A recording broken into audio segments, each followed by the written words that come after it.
Dans cette vidéo, on va voir ensemble les 10 étapes clés pour investir de la meilleure manière quand on est débutant en crypto. Let's go, c'est parti.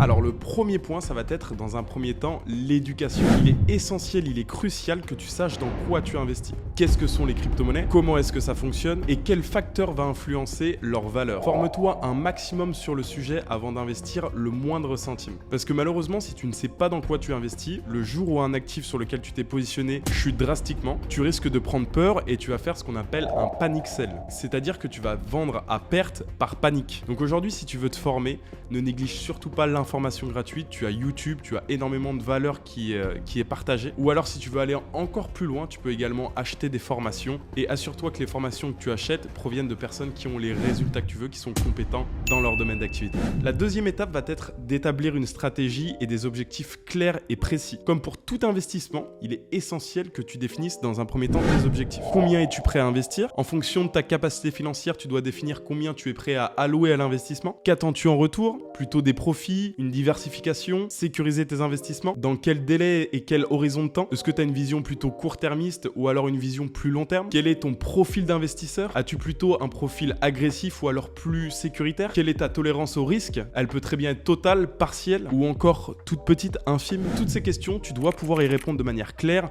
et définir ton profil d'investisseur. À savoir qu'il n'y a pas de bonne réponse, mais seulement des profils différents. La troisième étape va être de choisir là ou les bonnes plateformes pour investir en crypto-monnaie. Quand tu investis surtout sur des exchanges, il est super important que tu choisisses des plateformes qui sont connues mondialement et qui ont déjà fait leurs preuves et dans lesquelles tu pourras avoir tes actifs le plus en sécurité possible. Aujourd'hui, les plateformes les plus connues sont Binance, Coinbase, Kraken ou encore Bybit. Personnellement, j'investis sur Bybit et je te mets également le lien en bio. C'est une plateforme que j'apprécie énormément et tu pourras avoir $50 de récompense à ton inscription et tu peux même gagner jusqu'à $30 000 de récompense en effectuant certaines actions. Bref, parenthèse fermée. Une chose également très importante, ça va être les frais de transaction. Les frais ne sont pas les mêmes suivant les différentes plateformes. Il y a des plateformes comme Coinbase par exemple où tu auras beaucoup plus de frais qu'une plateforme comme Kraken. Si tu veux acheter en grande quantité des crypto-monnaies, je te conseille de passer par des virements bancaires plutôt que des paiements par carte. Déjà, tu ne seras pas plafonné et en plus de ça, les virements bancaires ont beaucoup moins de fees, de frais de transfert. La quatrième étape va être de décider dans quelle crypto-monnaie tu vas investir, dans quel actif. Aujourd'hui, le marché des cryptos comprend plus de 10 000 crypto-monnaies. Tous les jours, il y en a des nouvelles et je te conseille de t'éloigner au maximum des crypto-monnaies exotiques et je te conseille également de t'enlever l'idée de la tête d'aller chercher des fois 1000, des fois je ne sais combien sur des crypto-monnaies. Il faut comprendre que ce genre de performance, c'est plutôt atypique, c'est plutôt rare et souvent,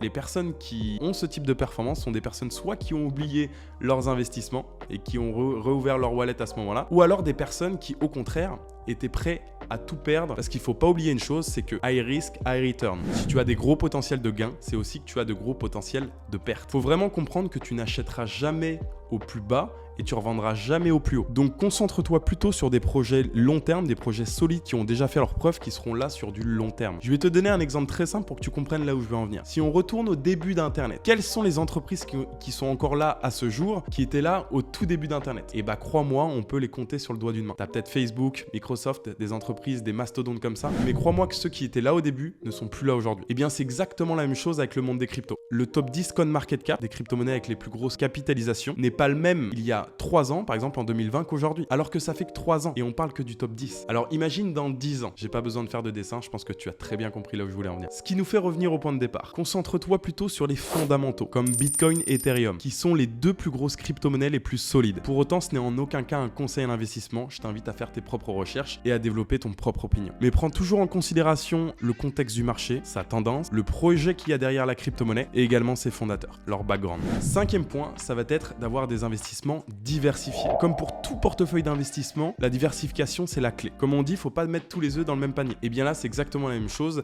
Il va falloir investir sur différentes crypto-monnaies pour minimiser le risque. Et au-delà d'investir dans différentes cryptos, je te conseille même d'investir dans différents marchés financiers. Parce qu'aujourd'hui, tu as très bien la possibilité d'investir en crypto, mais aussi en immobilier, sur des ETF, sur des actions. Le sixième point, ça va être l'investissement long terme. Encore plus si tu débutes, je t'invite vraiment à investir sur du long terme. Le marché des crypto-monnaies est un marché encore encore relativement jeune et donc très volatile. Et donc naturellement, pour réduire le risque, il est préférable d'avoir une stratégie long terme. Essaye de résister aux tentations de vendre lors des périodes de baisse et d'acheter lors des périodes de hausse. Parce que bien souvent, tu vas te faire ce qu'on appelle FOMO, ce qui veut dire Fear of Missing Out. C'est tout simplement le sentiment de louper une opportunité. Et je te conseille encore moins de faire du trading à effet de levier. Non pas parce que le trading, ça ne fonctionne pas, mais tout simplement parce que c'est une profession, ça demande des compétences, qui demandent de l'apprentissage, du temps, des pertes d'argent, et j'en passe. Pour te donner les chiffres, 95% des particuliers perdent de l'argent en tradant. Il faut comprendre une chose, c'est que ça ne correspond pas au profil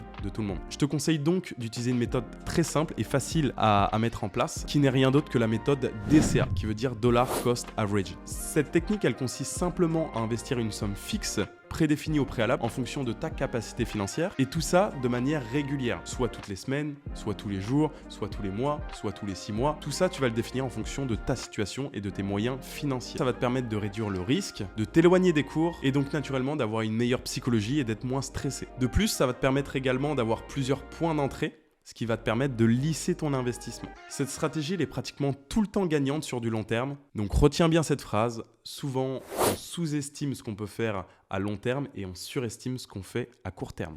Et on va prendre un exemple dès maintenant ensemble pour que tu comprennes un petit peu la puissance de l'effet cumulé. Combien est-ce que tu gagnerais si tu investissais tous les mois 250 € sur le S&P 500 ? Le S&P 500, c'est un indice boursier américain qui fait en moyenne 7% de rendement annuel, d'après les résultats qu'il y a pu avoir par le passé historiquement. Donc si on se base sur ces calculs, ça nous donne une valeur de 886 489 €. Pratiquement 1 million d'euros en investissement, seulement 250 € par mois pendant 40 ans. Je te laisse faire le calcul. Si ne serait-ce que tu doubles cette somme investie, si tu investirais 500 € par mois pendant 40 ans, tu gagnerais 1 777 978 €. Voilà, tu as compris la puissance de l'effet cumulé. On passe maintenant au 7e point, et ce n'est rien d'autre que la sécurité. Comme on l'a évoqué précédemment, si tu as investi sur des plateformes d'échange, il est super important que tu choisisses les bonnes. Des plateformes dans lesquelles tes actifs, dans lesquels tu as investi, vont être en sécurité, pour éviter des histoires tragiques comme celle de FTX. De plus, il est super important de sécuriser ton compte un maximum avec les doubles authentifications, comme le 2FA. C'est une sécurité qui te sera demandée à double facteur quand tu voudras faire une transaction ou un transfert. On te donnera un code qui se régénère toutes les 30 secondes. De plus, une chose très importante que tu dois savoir quand tu investis dans une plateforme d'échange de type Binance, Coinbase, Kraken, Bybit, etc., tu investis ce qu'on appelle un centralized exchange. C'est-à-dire que quand tu investis sur ces plateformes-là, tes actifs, tes crypto-monnaies ne t'appartiennent pas réellement parce que tu n'es pas propriétaire de ta clé privée. C'est pourquoi je te recommande également, pour encore plus de sécurité et surtout si tu investis sur du long terme, de protéger et mettre tes actifs dans ce qu'on appelle un cold wallet. Donc un cold wallet, c'est souvent sous forme de clé, un petit peu comme une clé USB. Et les plus connus sont Ledger. D'ailleurs, je te mettrai un lien en bio si tu veux t'en procurer une dès maintenant. On va passer maintenant au 8e point. Et oui, on arrive au point des impôts. Et comme tout bon citoyen, quand tu génères des profits, il va falloir que tu payes des impôts. Donc l'imposition qui s'applique aux Français, aux personnes qui sont résidents fiscales françaises, n'est rien d'autre que la flat tax. Donc la flat tax, c'est une imposition à hauteur de 30% sur les bénéfices que tu vas générer sur ta plus-value. C'est comme ça que ça marche en France. Maintenant, chaque pays a son régime fiscal. 9e et avant-dernier point, ne jamais investir plus que ce que tu es prêt à perdre. Je tenais vraiment à insister sur ce point parce que avant tout, la base de l'investissement, c'est quoi ? Donc oui, l'objectif final, c'est de gagner de l'argent, mais avant tout, le plus important, c'est de ne pas en perdre. Et quand tu investis, il faut toujours envisager le pire des scénarios. Et est-ce que si ce pire des scénarios était amené à se produire, est-ce que ça t'impacterait émotionnellement ? Est-ce que ça aurait un impact sur ta vie personnelle ? Si c'est le cas, il faut revoir à la baisse tes investissements. Et le 10e et dernier point, ça va être de traquer ces investissements, de garder une trace de tous ces investissements. Pour pouvoir suivre de près les fluctuations du marché, de tes investissements, il existe aujourd'hui plusieurs outils, plusieurs applications que moi-même j'utilise et que je vais te conseiller dès maintenant. Dans un premier temps, pour les crypto-monnaies, tu as l'application Delta. Elle va te permettre de traquer tous tes investissements, tous tes actifs de manière très précise. Et dans un second temps, de manière un petit peu plus globale, tu as également Finary. Je te mettrai les 2 liens dans la description qui va te permettre de suivre de manière globale ton patrimoine. Ça peut très bien être de l'immobilier, des matières premières, des montres, de l'art, des actions, des ETF, des crypto-monnaies. Bref, tu l'as compris, tu peux suivre tout ton patrimoine directement sur cette application. J'espère que cette vidéo t'aura plu. N'hésite pas à liker, commenter